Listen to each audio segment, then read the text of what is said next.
Bismillahirrahmanirrahim. Assalamualaikum warahmatullahi wabarakatuh. Alhamdulillahi rabbil alamin. Nahmaduhu wa nasta'inuhu wa nastaghfiruh. Wa na'udzu billahi min shururi anfusina wa sayyiati a'malina. من يهده الله فلا مضل له ومن يضلل فلا هادي له. أشهد أن لا إله إلا الله وحده لا شريك له وأشهد أن محمدا عبده ورسوله لا نبي ولا رسول بعده. اللهم صل على محمد وعلى آل محمد. إن أصدق الحديث كتاب الله وخير الهدي هدي محمد صلى الله عليه وسلم وشر الأمور محدثاتها وكل محدثات بدعة وكل بدعة ضلالة وكل ضلالة في النار. أما بعد. Bapak-bapak, ibu-ibu jemaah yang dirahmati oleh Allah SWT, alhamdulillah wa syukurillah, thumma alhamdulillah wa syukurillah, thumma alhamdulillah wa syukurillah. Selalu kita bersyukur kepada Allah SWT atas seluruh limpahan rahmat, berkah, hidayahnya kepada kita sekalian, sehingga kita pagi ini bisa bermuwajahah, berkumpul bersilaturahim dalam majelis ilmu, majelis iman, majelis amal saleh, yang kita semuanya mengharap semua ini kita bangun di atas landasan iman kepada Allah Rabbul Alamin. Salam dan salam kita sampaikan kepada semua keluarga kita, habibina wa syafiina wa qurrati a'yunina sayyidina Rasulullah Muhammad sallallahu alaihi wasallam. Allahumma shalli ala Muhammad wa ala ali Muhammad. Assalamualaikum ya Rasulullah. Assalamualaikum ya Nabi Allah. Assalamualaikum ya Habib Allah.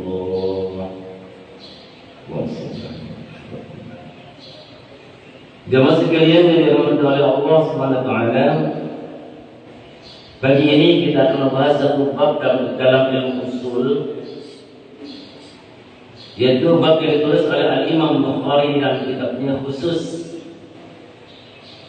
Al-Ilmu qabla al-qawl wal-amal. Ilmu sebelum berbicara dan sebelum beramal. Ini sebuah kaidah dalam beragama ini. Akidahnya sebuah usul, sebuah rumus, sebuah landasan dalam beragama ini adalah diantaranya al-ilmu qabla al-qawl wal-amal. Ilmu sebelum berbicara dan sebelum beramal. Ini meliputi seluruh pembicaraan kita dan seluruh amal kita. Wajib didasari kepada ilmu.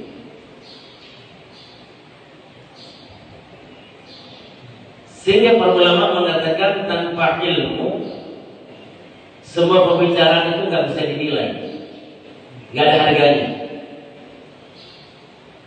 Tanpa ilmu, omongan-omongan itu tidak ada artinya, nggak bermakna sama sekali. Dan sebuah amal tidak akan ada maknanya, tidak ada artinya tanpa ilmu. Dan ibadah yang dikerjakan tanpa ilmu lebih banyak rusaknya dibandingkan baiknya. Al-Imam Bukhari menulis bab ini, al-ilmu qabla al-qawl wal-amal, bahwasanya ilmu sebelum berbicara dan sebelum beramal ini dilandasi kepada firman Allah SWT pada surat Muhammad surat 47 ayat 19.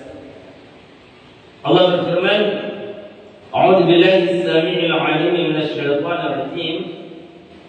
Fa'lam annahu la ilaha illallah wastaghfir li dhanbik Kalimatnya adalah fa'lam annahu la ilaha illallah wastaghfir li dzambik. Kalau diartikan ini ayat adalah fa'lam, berilmulah kalian, berilmulah kamu, annahu la ilaha illallah, bahwasanya tiada ilah kecuali Allah, wastaghfir li dzambik, dan mintalah ampun kalian kepada Tuhanmu atas dosa-dosamu.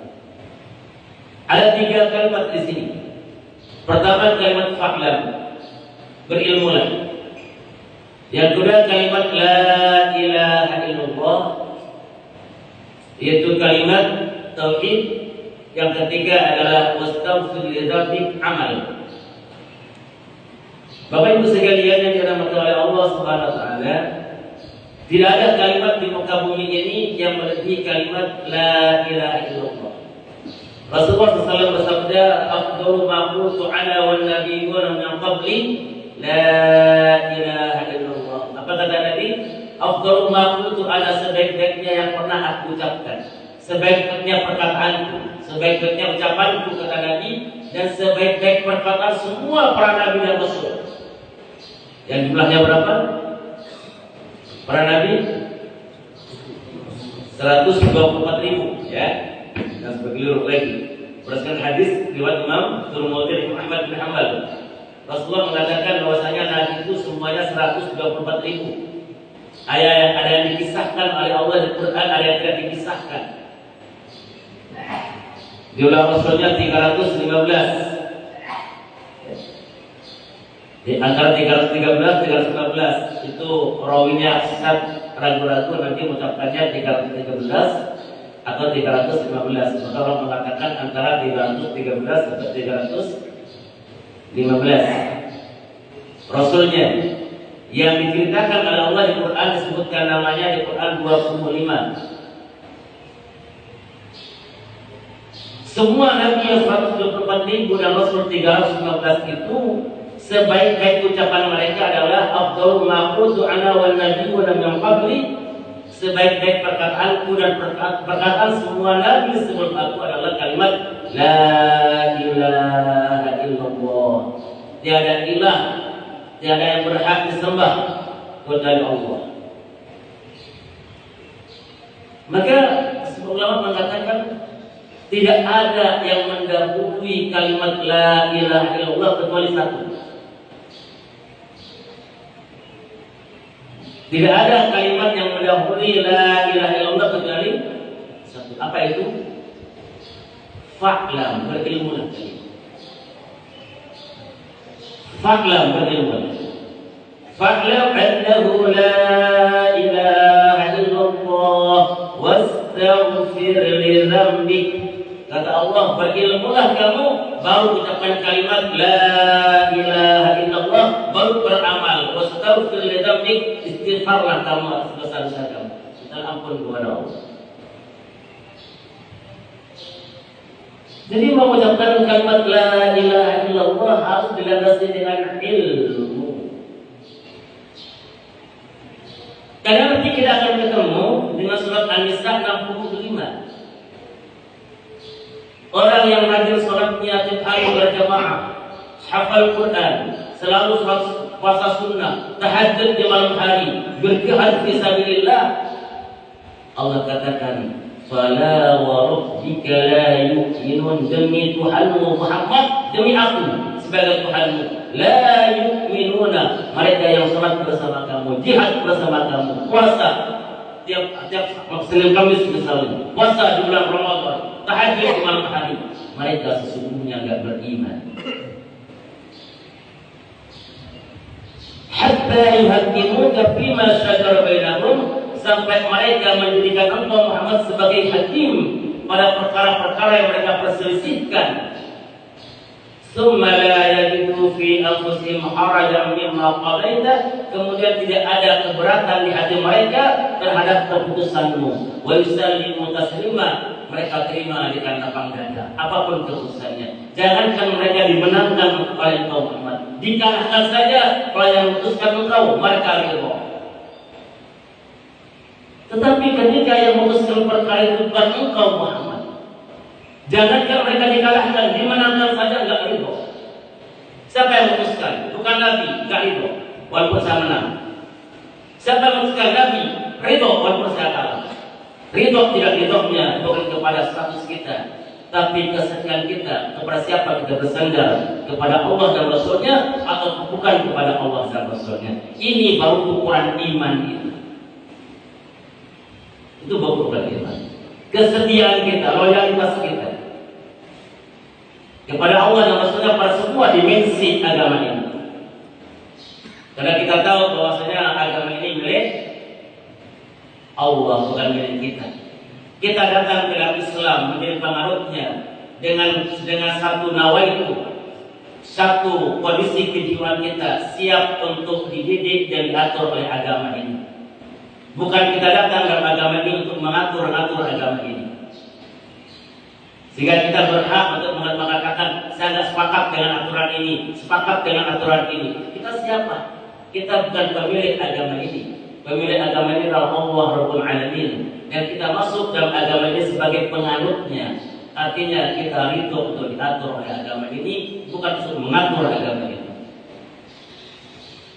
Ini landasan pokok di dalam agama, akidah dalam agama. Makanya kata Allah, sebelum kalian ucapkan kalimat la ilaha illallah harus fa'lam, berilmu dulu tentang kalimat ini. Sehingga para ulama mengatakan ketika ada seseorang mau masuk Islam, datang ke masjid ini, oleh pengurus masjid telah dibimbing, Pak ikutin saya, asyhadu an la ilaha illallah, dia mendapat asyhadu an la ilaha illallah wa asyhadu anna Muhammadar Rasulullah wa asyhadu anna Muhammadar Rasulullah. Aku bersaksi bahwasanya tidak ada Tuhan kecuali Allah. Diikuti, ya, aku bersaksi bahwasanya Muhammad Rasul Allah. Kemudian selesai, sudah Bapak sudah Islam. Selesai itu ditanya oleh orang di luar, kamu ucapan apa tadi? Aku dibimbing begini. Kamu ngerti mananya? Enggak paham, enggak sah. Enggak sah. Dia belum bersyahadat. Kenapa belum fa'lam? Siapa Allah dia belum tahu. Siapa Allah dia belum ngerti. Ditanya siapa Allah, tahu. Maka dia belum Islam. Kenapa belum fa'lam, belum berilmu tentang Allah. Makanya Al-Imam Asy-Syafi'i mengatakan bahwasanya awwal wajibin 'alan nasi qabla al-asya' ma'rifatullah. Yang pertama kali wajib bagi manusia sebelum kewajiban yang lain, bahkan sebelum kewajiban bersyahadat adalah ma'rifatullah. Kenal dulu siapa Allah itu. Kalau sudah kenal, silahkan bersyahadat, wajib bersyahadat. Kalau belum kenal, apa ada syahadat? Dia belum kenal.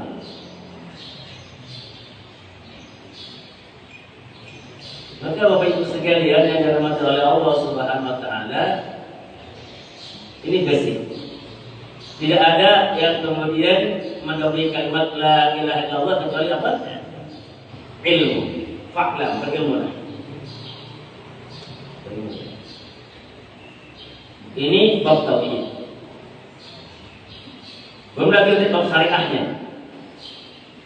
Jadi al-ilmu qabla al-qaul wal amal. Ilmu sebelum berbicara dan sebelum beramal melandasi seluruh dimensi dalam beragama ini. Semuanya. Mau bab tauhid, bab ibadah, bab berkeluarga, bab amalah, harus semuanya dilandasi dengan ilmu. Maka dalam konteks ini, bapak-bapak, ibu-ibu sekalian, Quran pertama kali turun bukan dalam rangka memberikan taklif, beban sholat belum ada, syahadat belum ada. Quran datang pertama kali bicara apa? Ilmu. Quran datang pertama kali bicara ilmu. Iqra, baca. Bukan fashhad, bersyahadatlah. Islam datang pertama kali ada bicara ilmu. Iqra, bukan fasha, bukan salli, bukan sum, bukan bersahadatlah kamu, salatlah kamu, puasalah kamu. Tapi pertama kali selamatkan dengan ilmu. Iqra, bacalah. Masalahnya Nabi belum tahu baca apa. Sehingga jawaban Nabi, Iqra ya Muhammad, baca wahai Muhammad, ma'ana taqari. Aku enggak bisa baca. Dan Allah katakan bahwasanya Nabi akhir zaman ini adalah Nabiyyun ummiyun. Nabi yang dicabut oleh Allah kemampuan bacanya. Memang Nabi sudah ada ayatnya enggak bisa baca. Disengaja dicabut oleh Allah. Itu kelebihan bagi Rasulullah. Agar manusia tidak menuduh Nabi yang membuat Quran. Nabi itu ngambil dari Taurat, ngambil dari Injil, nyontek dari ini, nyontek ke sana, dia bikin Quran enggak. Sepanjang sejarah Nabi itu nggak pernah punya guru dan Nabi memang tidak bisa baca, nggak bisa nulis, sehingga nggak pernah bisa nyontek Taurat, nyontek Zabur, nyontek filsafatnya Aristoteles, Socrates enggak. Ilmu yang sampai pada Nabi adalah ilmu yang betul-betul murni dari Allah SWT. Langsung, nggak melalui siapa-siapa, nggak melalui manusia, nggak melalui Socrates, Aristoteles, sebagainya, langsung dari Allah. Maka ketika kemudian diperintahkan oleh Jibril alaihissalam, Iqra ya Muhammad, baca ya Muhammad, jawabannya polos. Mana ada qari? Aku nggak bisa baca. Didekap oleh malaikat Jibril, sampai Nabi mengatakan, aku susah nafas. Saya kuatnya dekapan Jibril ketika itu. Dan Nabi belum tahu kalau itu Jibril. Setelah dilepas, kata lagi, Iqra ya Muhammad, jawabannya sama, mana ada qari? Aku nggak bisa baca. Kembali lagi kedua kalinya dengan rekapan yang kuat. Kemudian begitu dilepas dikatakan lagi ketika kalinya, Iqra ya Muhammad, jawabannya sama, ma ana biqari, aku nggak bisa baca. Baru purna Iqra bismi rabbikal ladzi khalaq, baca dengan nama Tuhanmu yang mencipta. Begitu ayat ini turun, terjadi revolusi di seluruh kamu. Sebuah gejolak besar di muka bumi. Terjadi pembatalan berbagai bentuk ketuhanan. Karena artinya adalah Iqra, baca dengan nama Tuhanmu yang telah menciptakan. Di sini Nabi paham yang namanya Tuhan itu yang telah menciptakan. Sementara penuhanan manusia ketika itu adalah ciptaan, bukan yang menciptakan. Satu manusia menyembah matahari, menyembah bulan, menyembah bintang, menyembah patung-patung, menyembah siapa raja-raja, menyembah manusia, dan semua itu adalah ciptaan. Padahal Allah katakan, bacalah dengan nama Tuhanmu yang telah mencipta, berarti namanya Tuhan itu harus yang mencipta, bukan yang dicipta. Terus baca apa? Baca apa? Wahai malaikat, baca apa ya Allah? Kan saya nggak bisa baca. Iqra bismi rabbikal ladzi khalaq, baca dengan nama Tuhanmu yang telah mencipta. Berarti yang dibaca adalah ayat cipta. Al-Qur'annya belum ada. Yang dibaca apa? Ayat cipta. Bagaimana Allah menciptakan langit? Bagaimana Allah menciptakan bumi? Dan yang paling alam ini, ciptaan Allah yang paling dekat dengan manusia adalah dirinya sendiri. Iqra bismi rabbikal ladzi khalaq, khalaqal insana min 'alaq. Yang telah menciptakan manusia dari alam. Apa alam? Apa alam? Kalau diterjemahkan itu, yang telah menciptakan manusia dari segumpal darah. Itu persoalan maksudnya itu. Ya. Ketika terjadi diskusi kajian tafsir di kalangan ahli medis, dokter, dan bidan dalam ilmu hereditas, ilmu bagaimana terjadi pertumbuhan manusia dan sifat manusia, maka para dokter bilang, Ustaz, ini Allah katakan khalaqal insana min 'alaq, yang telah menciptakan manusia dari segumpal darah. Masalahnya adalah sepanjang pengetahuan kami mengamati perkembangan manusia dari mulai bercampurnya sperma dengan ovum, belum ada fase di mana ada segumpal darah itu.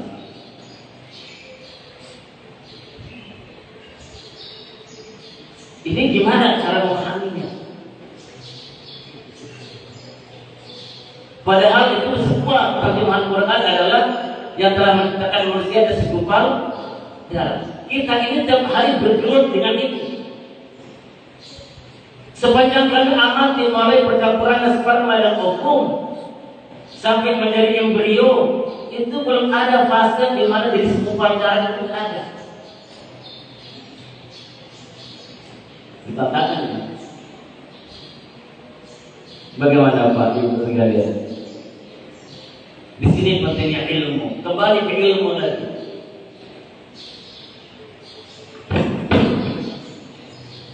Ini yang salah Qurannya atau kami yang keliru? Kalau Quran pasti tidak akan salah, wajib benar. Dan itu pasti benar, nggak mungkin dari kesalahan. Kita nggak pernah ada. Masalahnya kita nggak melihat itu. Di mana ini adanya? Kesalahannya di mana, Pak? Di terjemahannya. Jadi bahasa Indonesia itu tidak cukup kaya untuk menerjemahkan Quran kata per kata. Nggak ketemu itunya. Apa nggak ketemu padanan katanya, nggak ketemu. Sehingga Quran itu diterjemahkan oleh penerjemahnya sesuai kapasitas otak penerjemahnya. Makanya ulama mengatakan terjemahan Quran itu bukan Quran. Ini pegang betul-betul ilmunya. Ini ilmu. Terjemahan Quran bukan Quran. Terjemahan Quran itu baru sebuah usaha pendekatan daripada penerjemah untuk menerjemahkan Quran agar bisa dipahami oleh orang lain sesuai dengan kemampuan penerjemahnya. Maka penerjemahan Quran itu dibatasi oleh kemampuan penerjemahnya. Sehingga kadang-kadang penerjemah sulit mencari kata ini mau diartikan apa ya? Alat itu apa ya? Bingung menerjemahkannya. Akhirnya daripada kalimat segumpal. Padahal alaqah itu adalah dalam bahasa aslinya alaqah itu yang bergantung. Alaqah. Makanya kemudian binatang yang sudah bisa bicara kita ya. Lintah itu bahasa Arabnya adalah alaq. Nimpel. Ketika sperma menjadi ovum bercampur, kemudian dia nempel di rahim ibu. Nah, nempel itu namanya alaq, yang menempel. Alaq atau menempel. Untuk menerjemahkan ini banyak diperlukan kalimat. Dan terjemahan itu cukup satu kata, artinya dipilih kalimat apa? Segumpal. Dan kita paham arah sebenarnya kalau kita baca tafsirnya, penjelasannya. Oh begini-begini. Baru kita paham bahwasanya yang dikatakan alaqah itu adalah sesuatu yang menempel di rahim ibu. Sperma dan ovum bercampur menempel dia. Nah, nempel itu alaqah namanya. Sehingga kita berangkat antara Quran dengan ilmu pengetahuan. Nah, ketika proses memahami Quran tersebut terbatas, maka timbullah kadang-kadang ketidaksinkronan di dalam memahami Al-Quran. Kembali kepada tadi, Bapak Ibu sekalian, yang pertama kali Allah turunkan dalam Al-Quran adalah ayat apa? Ayat ilmu, bukan ayat syahadat, bukan ayat ilmu. Iqra bismi rabbikal ladzi khalaq, baca dengan nama Tuhanmu yang telah mencipta. Yang dibaca ayat cipta agar kita tahu siapa penciptanya. Kalau kita sudah tahu siapa penciptanya, baru kita paham namanya Tuhan itu pencipta, bukan yang mencipta. Maka kalau ada orang menyembah matahari, bulan, bintang, keris, kuburan dan sebagainya, kita paham semua itu adalah ciptaan dan semuanya bukan Tuhan. Ma'rifah, kenal dulu siapa Allah. Dia adalah Al-Khaliq Al-Mudabbir.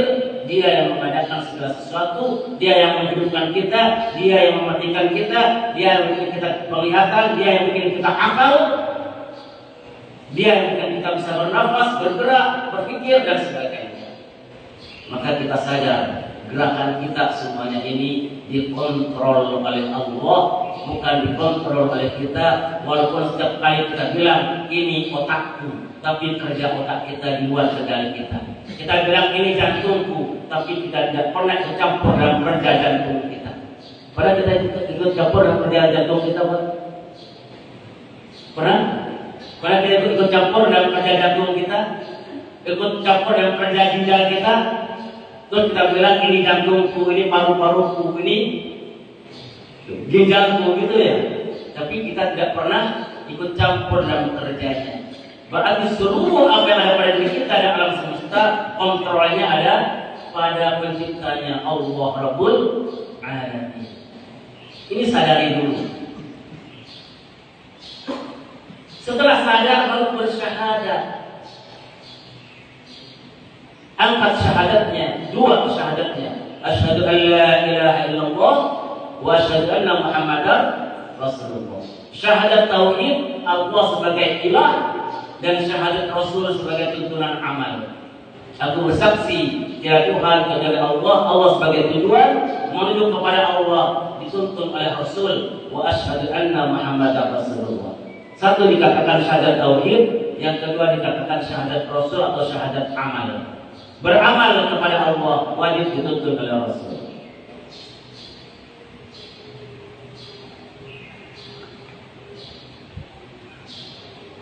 Maka bapak-bapak, ibu-ibu sekalian yang dirahmati oleh Allah SWT, Rasulullah kemudian bersabda terkait dengan masalah ilmu ini, ma itu ilmu keimanan atau ilmu amal. Dalam sebuah hadis disampaikan oleh Imam Muslim, Rasulullah bersabda, man amila amalan laisa alaihi amruna fa huwa raddun. Barang siapa beramal sebuah amal yang tidak ada tuntunannya dalam amal tersebut, tidak ada tuntunan kami, kata Allah, kata Rasulullah, Quran tidak menuntun, sunnah tidak menuntun, dan dia beramal bahwa raddun, maka amalnya tertolak. Jadi ilmu sebelum berbicara, sebelum beramal. Amal yang dikerjakan tanpa ilmu pasti tertolak. Perkataan yang tanpa dilandasi ilmu tidak ada nilainya. Nabi mengatakan, barang siapa beramal dengan sebuah amalan tanpa ilmu dari kami, tanpa ilmu dari Quran dan Sunnah, maka amalnya raddun. Apa raddun? Tertolak. Enggak diterima Allah. Kemudian para ulama mengatakan wa kullu man yuqil ilmin ya'malu a'maluhu mardudatun la tuqbal. Siapa saja yang tanpa ilmu beramal, maka amalnya selama-lamanya tidak akan diterima. Kemudian Mu'adz bin Jabal berkata, al-ilmu imamul amal wal amalu tabi'uhu.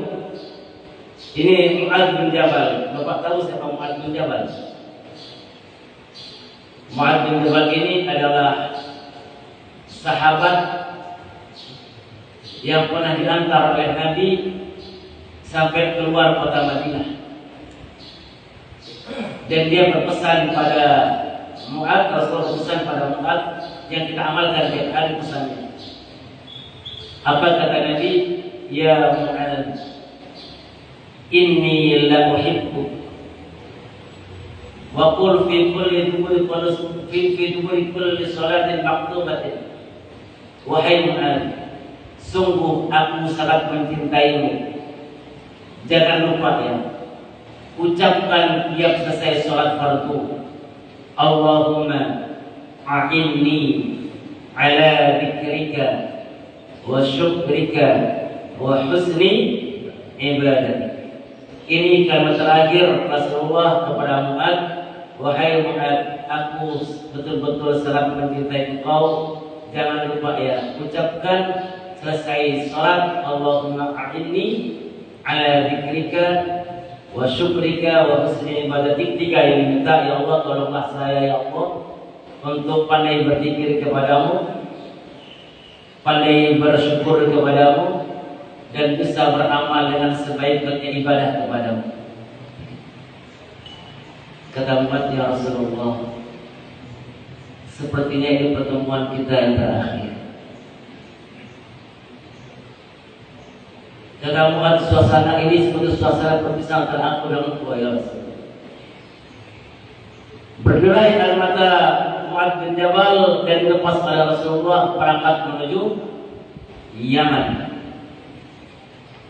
Dan orang Yaman itu adalah murid-murid daripada Mu'adz bin Jabal. Dan Mu'adz ini di antara sahabat yang paling faqih, paling paham terhadap ilmu syariat.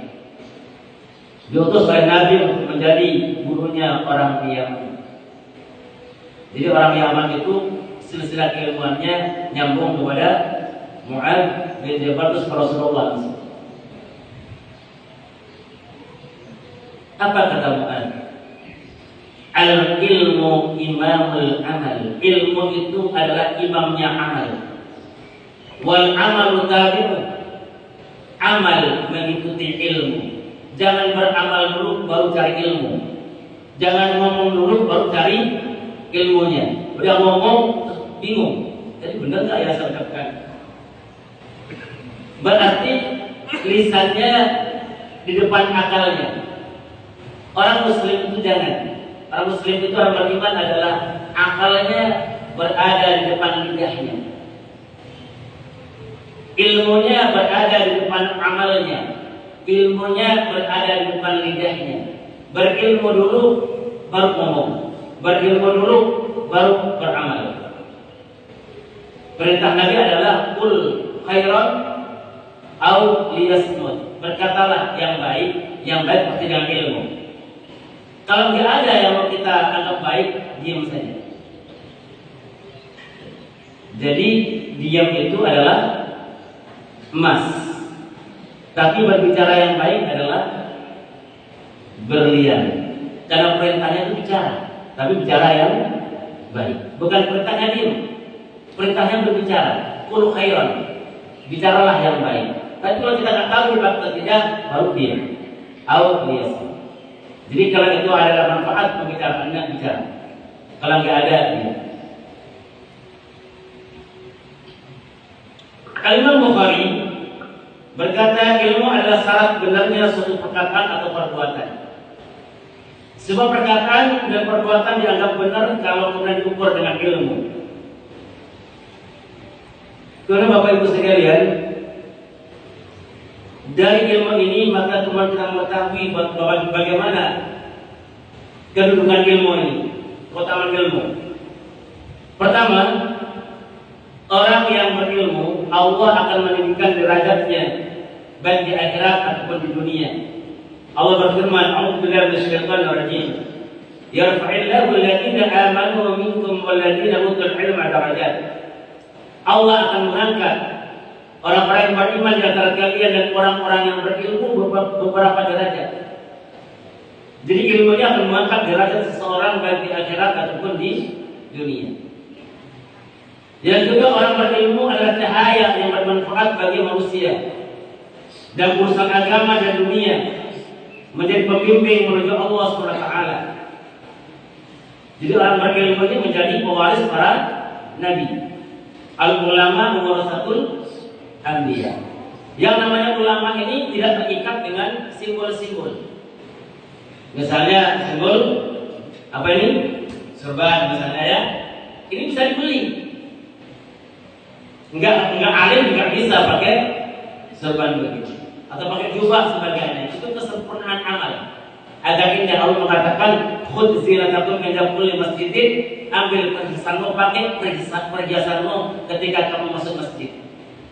Jangan sampai kemudian masuk masjid sama dengan kita mau renang misalnya. Pakai bagian perhiasan. Tapi ilmu adalah paham. Dan paham itu menjadi amal, ya. Menjadi pembimbing manusia. Kemudian ilmu itu adalah warisan para nabi Qala Rasulullah sallallahu alaihi wasallam, innal anbiya lam yuwarrisu dinaran wala dirhaman, innama warasul ilma, faman akhadha bihi akhadha bihadhin wafir. Sabda Rasulullah SAW adalah para nabi tidak mewarisi dinar dan dirham. Sesungguhnya para nabi itu hanya mewarisi ilmu. Barang siapa mengambil ilmu warisan nabi, maka dia telah mengambil satu hal yang kaya raya, satu hal yang besar, harta yang tak terhingga, wafir. Berkata Nabi tidak mewarisi dinar dan dirham. Rasulullah wafat. Ninggalkan apa Nabi?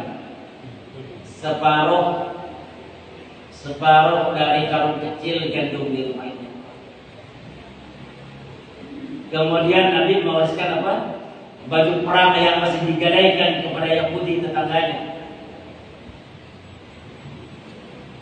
Terus Ibu Fatimah minta pada Abu Bakar, ya Abu Bakar, ya Khalifah, serahkan harta ayahku kepada. Kata Abu Bakar, tidak, ya Fatimah. Tidak, wahai putri Nabi. Karena para nabi dan rasul itu tidak mewariskan harta, tidak mewariskan dinar dan dirham. Harta peninggalan Rasulullah tidak diwariskan kepada anak dan istrinya.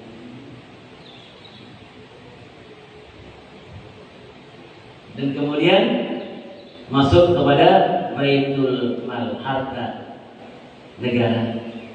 Warisan Nabi itu adalah ilmu dan agama ini. Jadi kita tahu bahwasanya Ibu Fatimah dan Ibu Aisyah setelah Nabi yang lain tidak membawa warisan peninggalan Rasulullah SAW. Karena para nabi semuanya tidak mewariskan dinar dan dirham, yang diwariskan adalah ilmu. Barang siapa mengambil warisan Nabi berupa ilmu, berarti dia telah mendapatkan suatu hal yang berlimpah.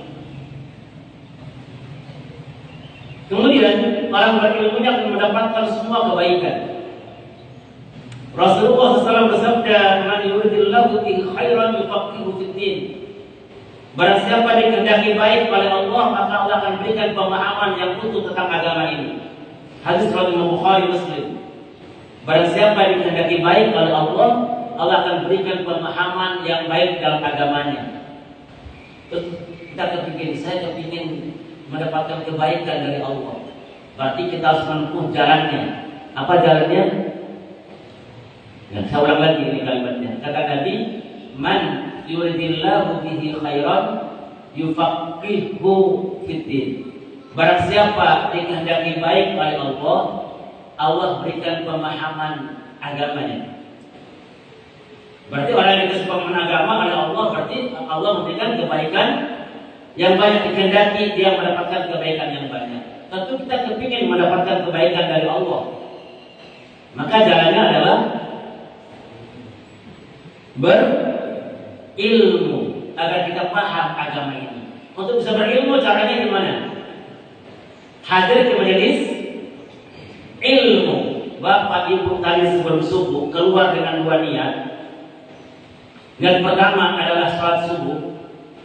Dan niat kedua adalah untuk taklid. Sudah diniatkan dari rumah, bukan ujuk-ujuk kemudian sampai di sini baru niat ngaji. Dari rumah sedang betul-betul berniat untuk ngaji, maka ini kebaikan yang banyak. Kata Nabi begitu, "Man salaka tariqan," barang siapa menempuh jalan, yaltamisu bihi ilman, untuk mendapatkan ilmu dengan jalan yang dia tempuh, sahalallahu lahu bihi tariqan ilal jannah, maka jalan yang dia langkahkan menuju ilmu itu Allah akan mudahkan dia menuju surga Allah Subhanahu wa taala. Makanya kalau mau berangkat ngaji itu betul-betul lihatnya dari rumah. Jangan ujuk-ujuk sampai tempat itu baru lihat ngaji. Kalau ujuk-ujuk itu tidak salahkah, tidak menempuh jalan. Ini bagaimana tentang kedudukan ilmu, jihad fisabilillah. Kemudian prioritas ilmu.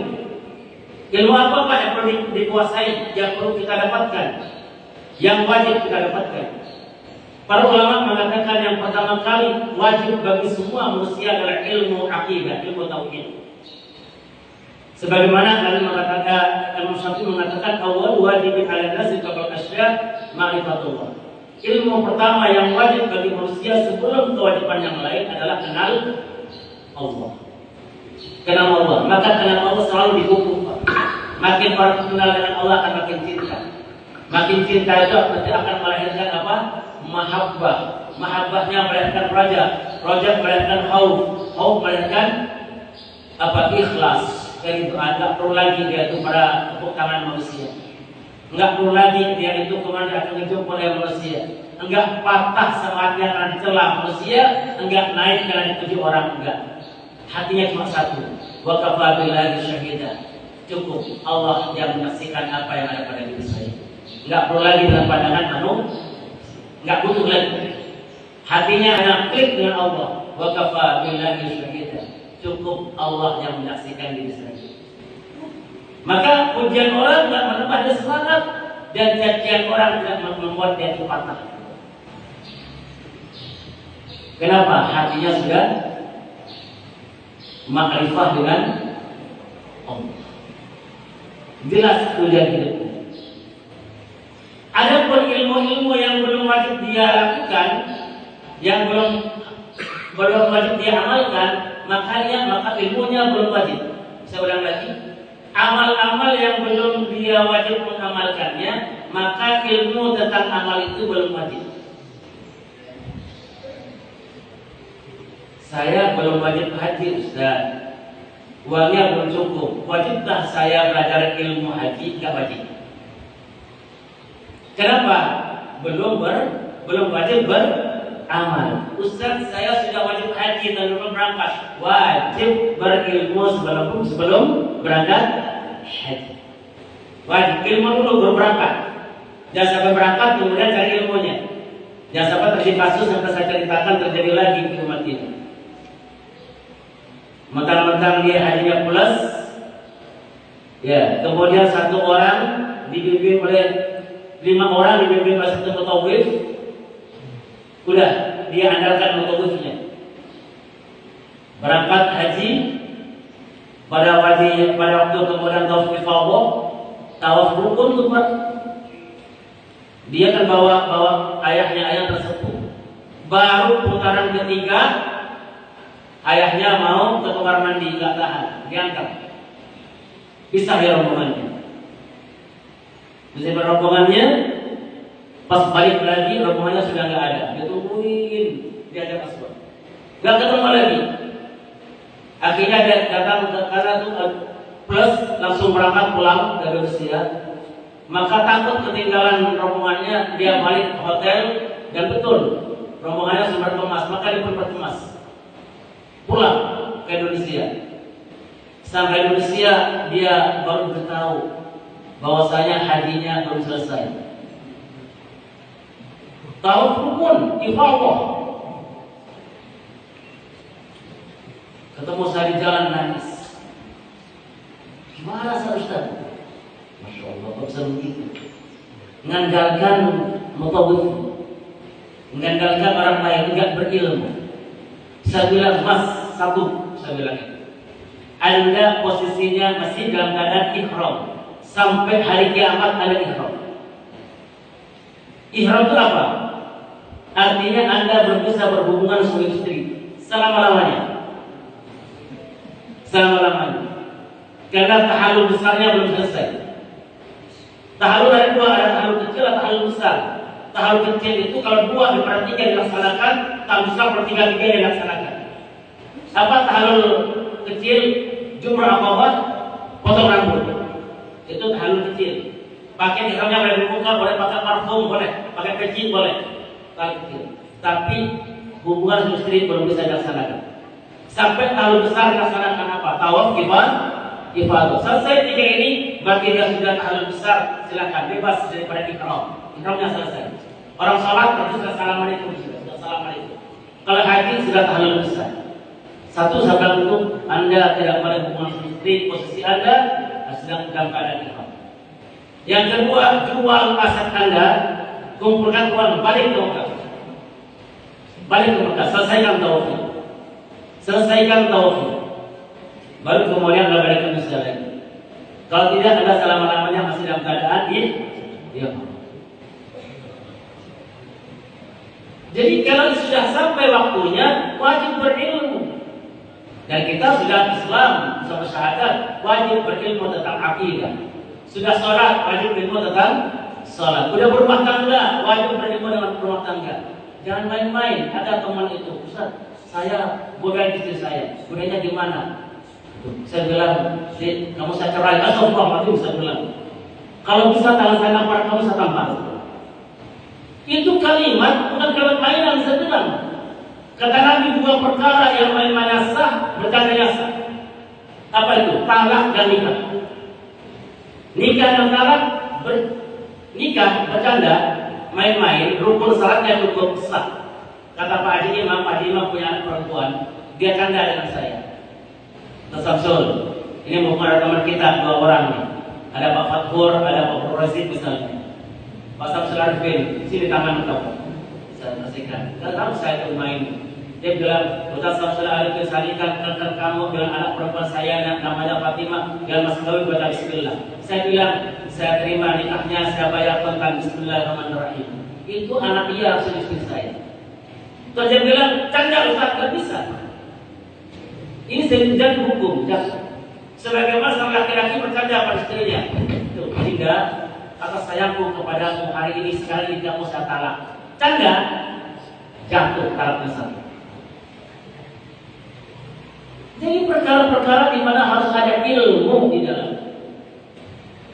Ada ilmu di dalam. Jadi ada perkara yang kemudian main-main jadi serius. Dan apa itu nikah dan talak asalkan syarat rukunnya terpenuh. Syarat rukunnya terpenuh. Ada yang banyak dimaksud pernikahannya di film. Di film itu memang bapaknya sendiri yang nikahin. Bukan sutradara, ya bukan. Nggak syarat rukunnya nggak terpenuhi. Syarat rukunnya nggak terpenuhi. Tapi kalau syarat rukunnya terpenuhi, jadi. Kata Pak Imam, jangan Ustaz, jangan dibawa. Saya bercanda, nggak bisa istri saya. Secara hukum. Jadi kalau mau kemudian hantaran, prosesnya panjang. Jadi ilmu yang sudah kita amalkan wajib dilandasi dengan ilmu. Yang belum kita wajib mengamalkannya, maka nggak wajib berilmu. Kapan wajibnya? Kalau kita sudah wajib beramal.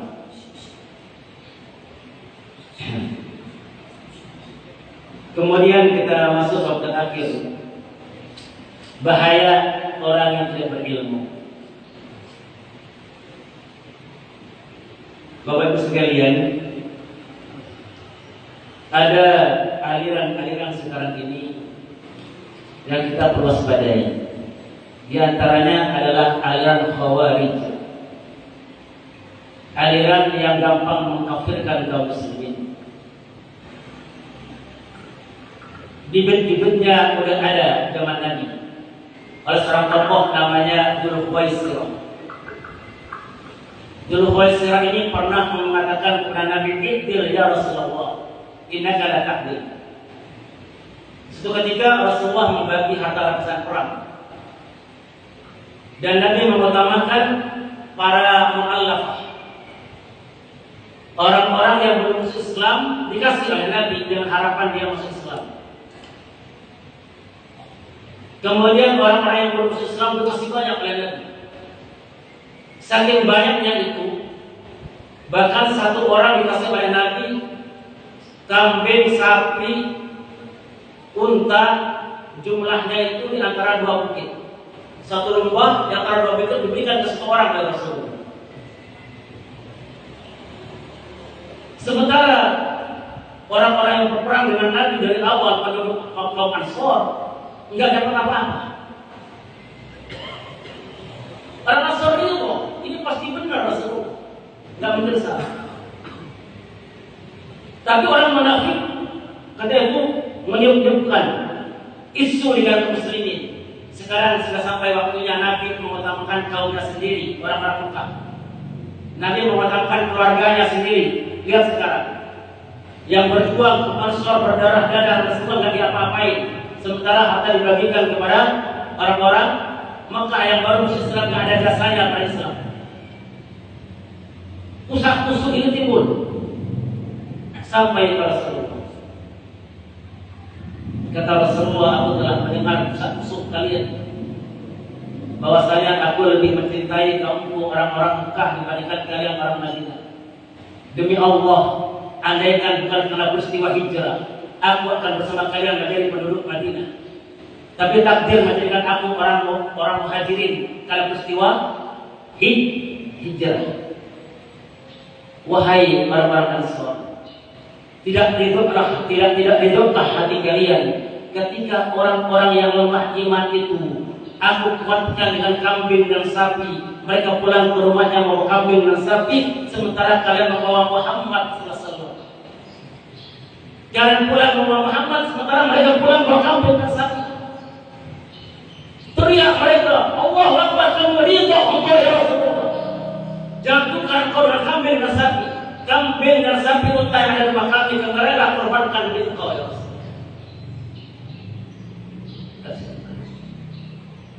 Tapi ada seorang yang mengatakan begini, Bidil ya Muhammad, innaka la tahdil.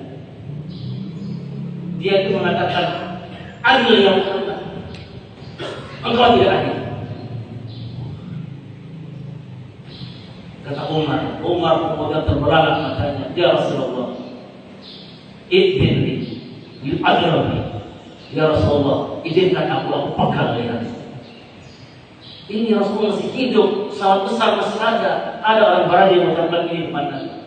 Maka kata Nabi, tahan ya Umar, dia itu punya kelompok dalam tubuh kaum muslimin. Dan Nabi berkata kepada orang tadi, wailah, celaka kamu, kata Rasulullah. Man yaqulu dalam amatil, siapa yang kamu akan anggap adil di Quran, aku sudah dalam adil. Kamu ini akan anggap adil siapa? Aku saja bilang tidak adil, kata Rasulullah.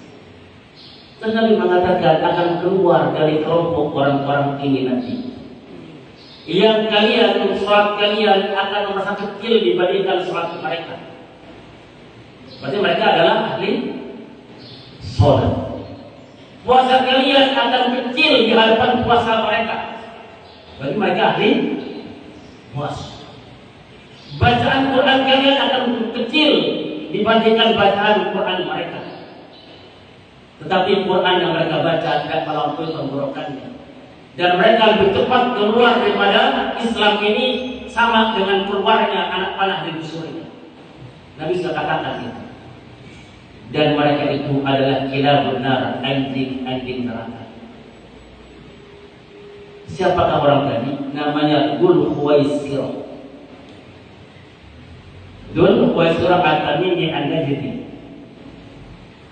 Ciri orang ini, kalau dia itu Quran dibaca, jalan Quran, lagi duduk Quran, tidur Quran, Quran terus di lidah mereka. Kalau sholat itu lamanya bukan main, seakan-akan kalahkan Nabi.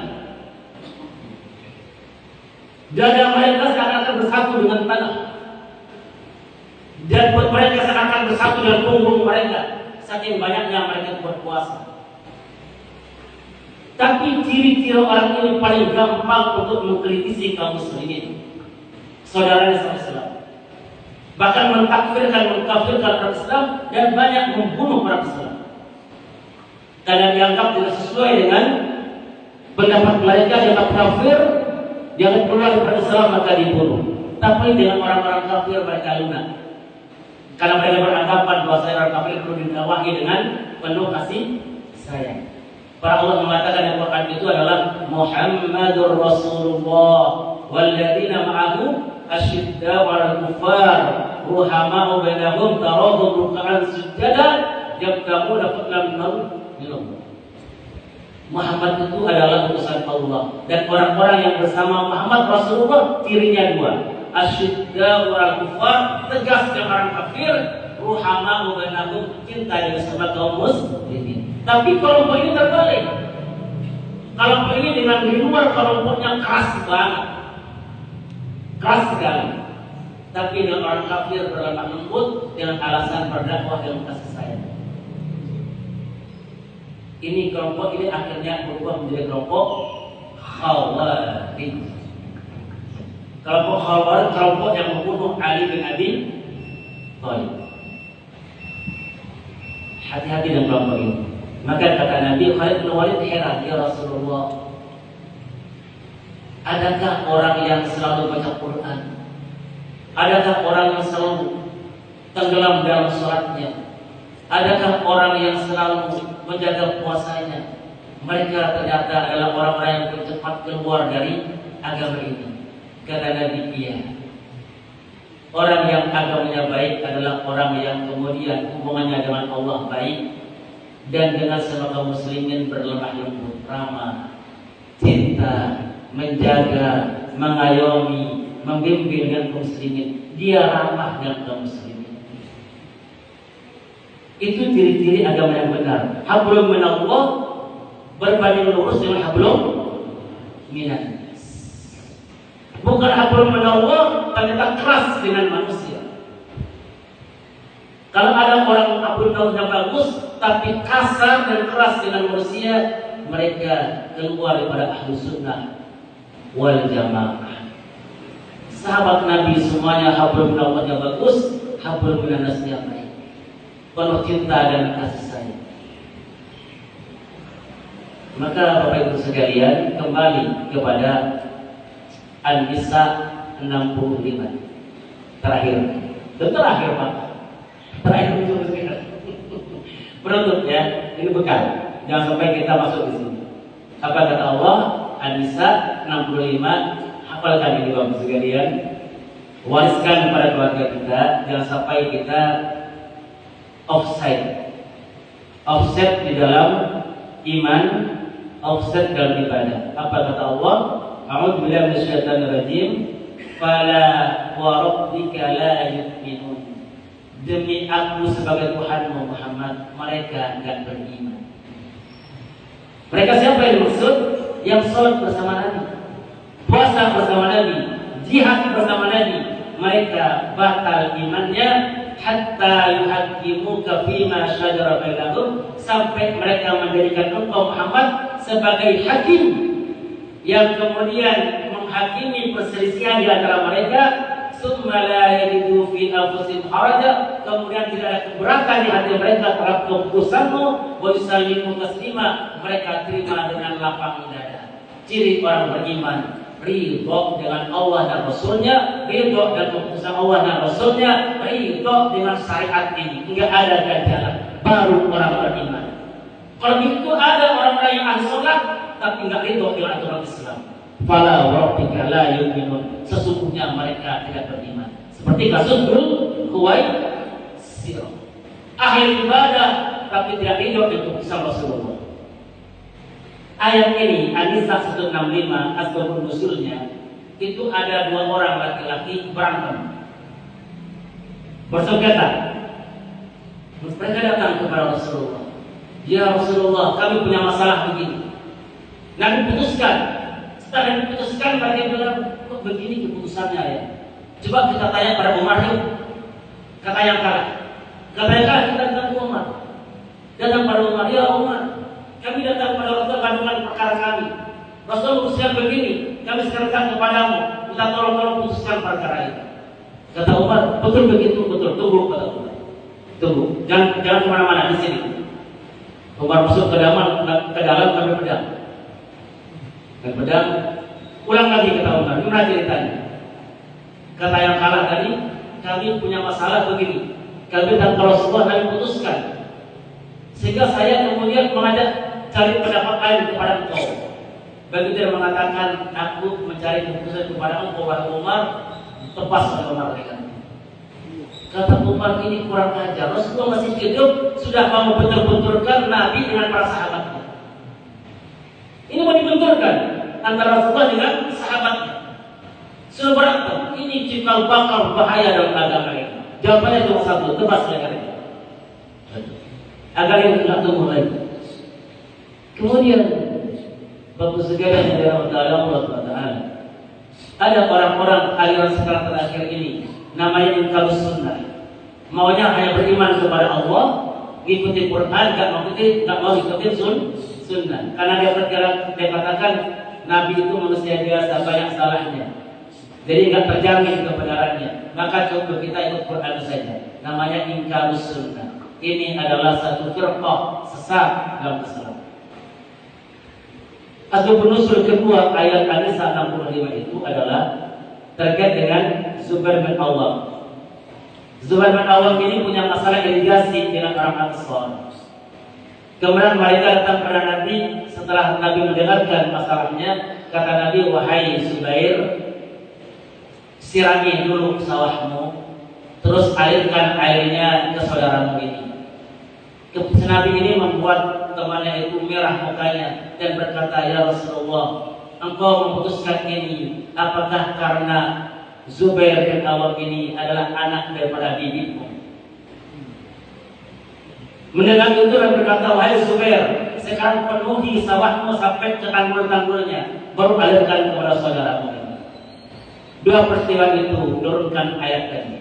Fala warabbika la yu'minuna hatta yuhaqqimuka fima shajara bainahum thumma la yajidu fi anfusihim harajan mimma qadaita wa yusallimu taslima. Demi Tuhanmu Muhammad, mereka enggak beriman sampai mereka menjadikan engkau sebagai hakim dan mereka tidak ada ganjalan di hatinya terhadap keputusanmu. Mereka menerima dengan lapang dada. Ini kita bawa pada diri kita dan keluarga kita, Bapak Ibu, karena di luar sana banyak kaum muslimin menghujat Quran. Saya katakan seorang ibu, Ustaz, tolong Ustaz, ada apa ibu? Dan panik dulu. Anak-anak saya berantem Ustaz. Masalah apa? Masalah warisan ayahnya. Terus apa yang harus saya lakukan? Tolong nasihati mereka Ustaz, bagaimana cara membagi waris yang baik. Cuma satu yang saya minta, apa Bu? Jangan pakai warisan Islam ya.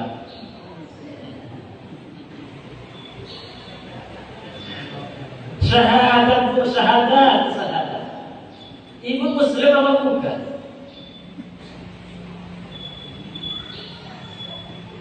Kasus begini banyak Bapak Ibu sekalian. Bukan satu, yang terang-terangan di hadapan saya satu. Belum lagi yang menghujat poligami. Ya. Makanya saya bilang kepada Bapak Ibu sekalian, Quran itu apapun adanya terima, walaupun kita nggak mampu melaksanakannya. Kata yang belum mampu haji, Pak, Allah mewajibkan haji bagi yang mampu.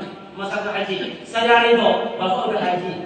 Belum Pak, belum mampu. Tapi haji saya terima, tidak saya tolak kalau saya belum mampu. Gitu. Allah mau zakat, kan Bapak bayar zakat? Enggak Pak. Tapi saya beriman tentang ayat zakat, walaupun saya belum mampu. Sama. Ibu, kok setiap hari ibu mengkampanyekan tentang keimanan poligami, ibu sanggup di poligami? Tidak sanggup. Tapi saya beriman dengan ayat poligami itu benar dari Allah. Saya mengimaninya, walaupun saya belum sanggup. Saya tidak akan pernah menghujatnya. Itu kebenaran. Masalahnya saya belum mampu. Bukan Qurannya yang salah, perasaan saya yang belum benar. Gitu caranya. Sehingga kita berpihak kepada Allah dan Rasulnya. Bukan gara-gara kita belum mampu, ayatnya dihujat. Wa ma yajhadu bi ayatina illa al-qawmul kafirun. Enggak mungkin menghujat ayat kami kecuali fakir orang kafir. Nah, ini pentingnya berilmu dalam dimensi akidah keimanan. Seperti sini dulu ya. Monggo.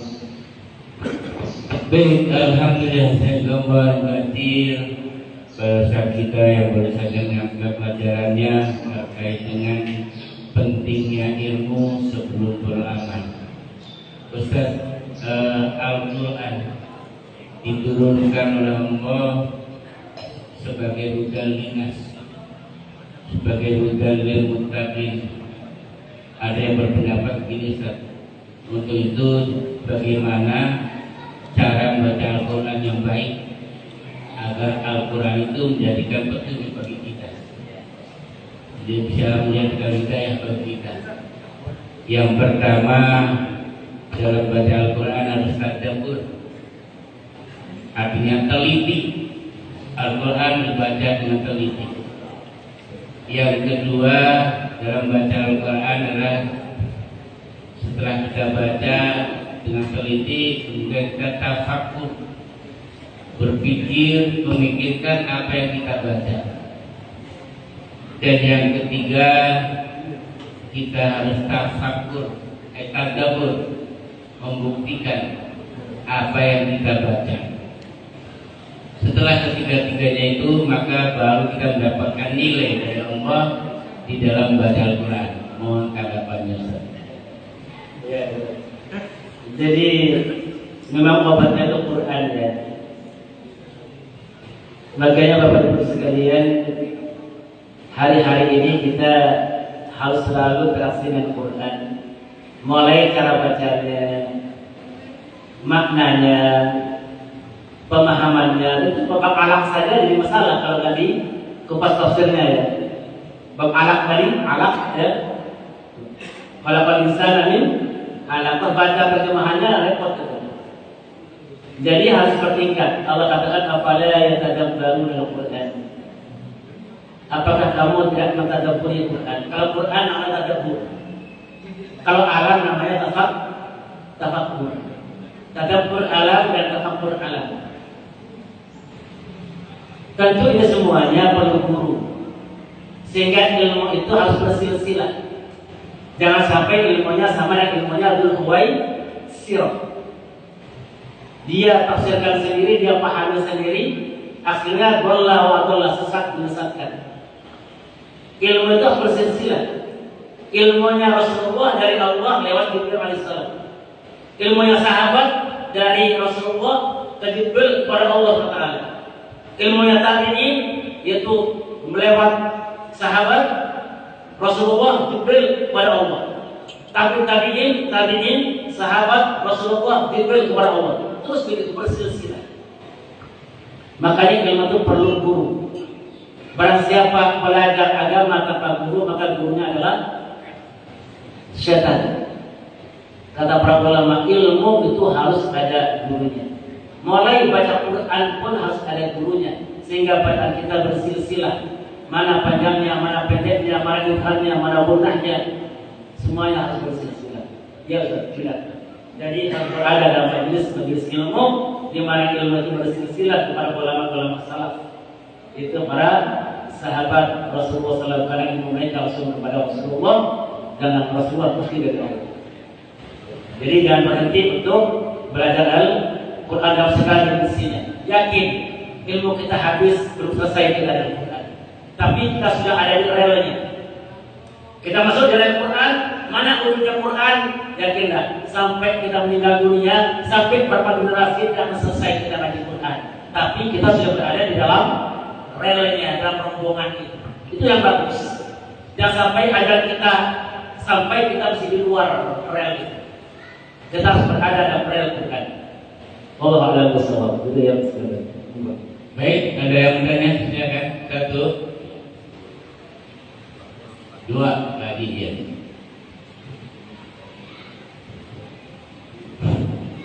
Assalamualaikum warahmatullahi wabarakatuh. Waalaikumsalam. Cukup bagus yang disampaikan Pak, itu masalah ilmu. Nah, sekarang kan ilmu itu banyak Pak, enggak satu. Namanya kehidupan kan banyak ilmunya. Termasuk ya yang berhubungan dengan kehidupan manusia. Nah, kalau itu tidak kita landasi dengan nama Allah, ilmu itu akan bisa melenceng. Betul atau tidak? Kemudian kalau kita mencari ilmu itu dilandasi dengan nama Allah, insya Allah kita akan dapat berkah dari ilmu yang kita cari itu. Nah, betul itu tidak, Allah jelasin. Assalamualaikum warahmatullahi wabarakatuh. Waalaikumsalam. Kalau syahadat itu dua Pak. Syahadat dua. Pertama, syahadat tauhid asyhadu an la ilaha illallah. Ini yang membuat semua kita dimulai dengan bismillah. Apa maksudnya? Semua aktivitas hidup kita itu kita lakukan kepada Allah. Makanya dilapis dengan bismillah atas nama Allah. Ya tentu saja sebelum beramal ilmunya dulu atas nama Allah. Pas beramal juga atas nama Allah. Masalahnya sehari keduanya. Wa asyhadu anna Muhammadar Rasulullah. Enggak cukup dengan bismillah. Untuk bismillah itu petunjuk pelaksanaannya, juknisnya, tata caranya, prosedurnya harus ikut Rasulullah SAW. Hatinya ikhlas kepada Allah, tata caranya harus ikut kepada syariat Rasulullah SAW. Syaratnya dibawa oleh Rasulullah SAW. Makanya tidak cukup dengan bismillah, tapi prosedur keilmuannya juga harus ditempuh dengan cara berguru kepada orang ilmu, kepada guru ulama yang bersilsilah ilmunya kepada Rasulullah SAW lewat guru-gurunya. Jadi nggak bisa ilmu itu hanya dibatasi di internet, baca buku, baca WhatsApp, nggak bisa. Harus hadir majelis ketemu dengan guru sehingga nyambung ilmunya. Karena WA dan buku nggak bisa memperbaiki kalau kita salah. Dia nggak bisa negor kita kalau kita salah. Makanya banyak orang-orang offset kata Nabi, ada orang sholat 60 tahun, satu pun nggak diterima sholatnya. Kenapa? Dia benar dalam rukuknya, salah di sujudnya. Dia sempurna sujudnya, nggak sempurna dalam rukuknya.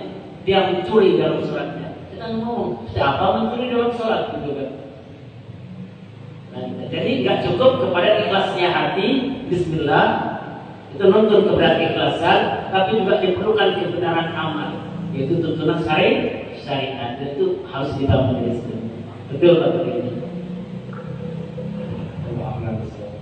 Assalamualaikum warahmatullahi Wabarakatuh.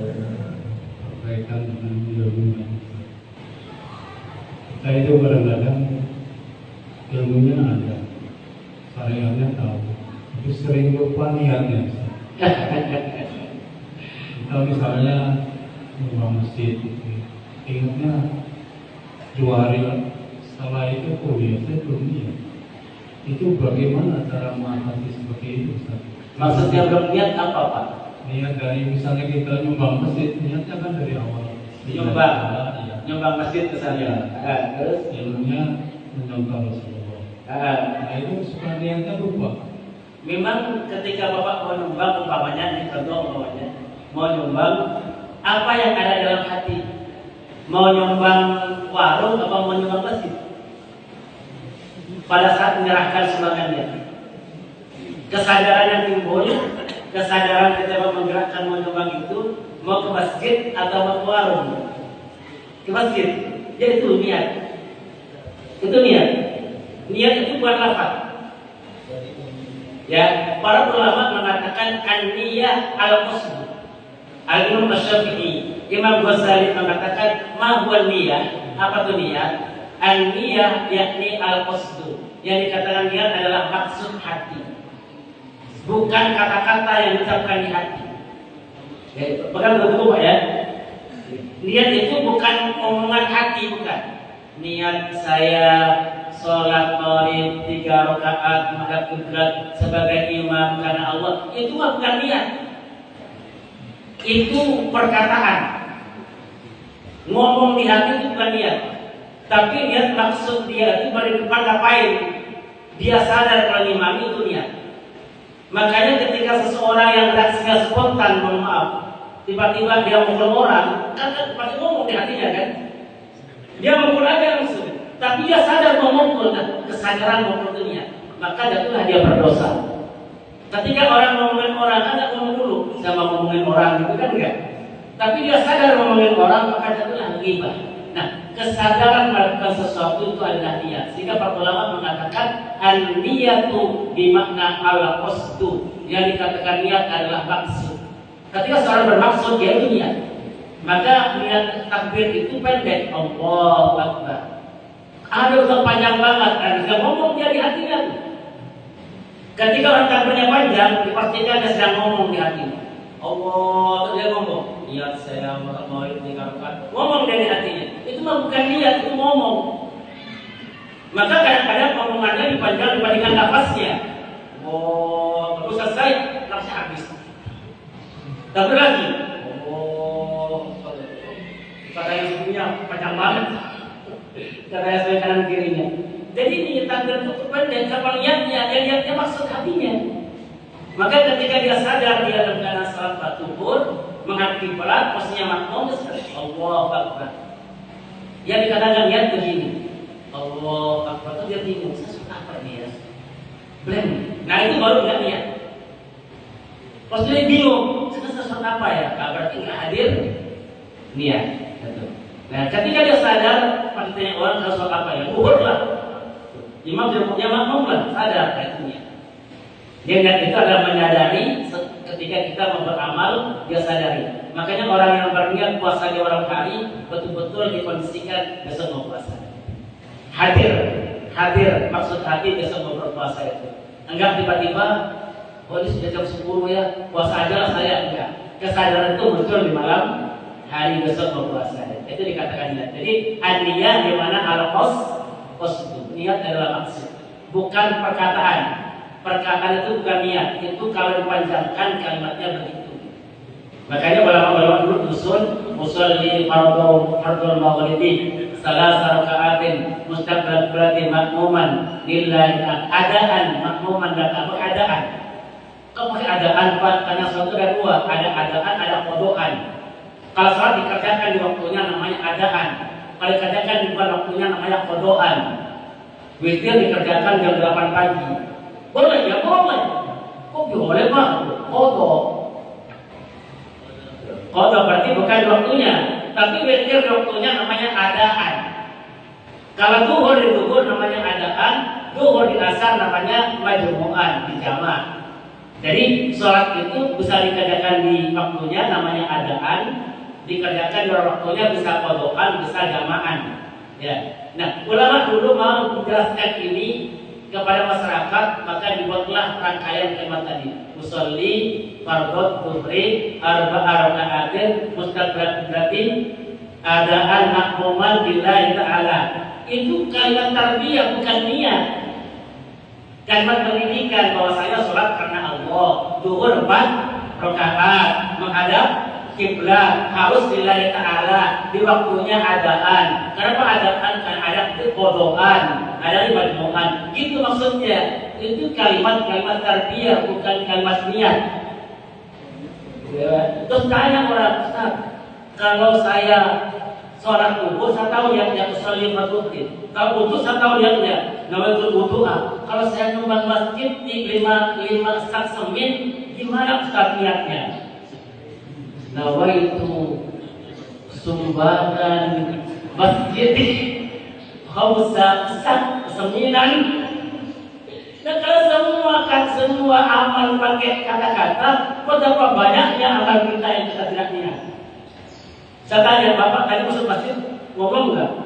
Ya, saya masuk masjid ngomong nggak? Nggak ngomong kan? Langsung Allah tahlil apa? Ya, itu kan? Begitu. Jadi yang itu ada kesadaran ketika kita mau beramal itu adalah niat. Al-qasd, maksud hati. Gitu ya.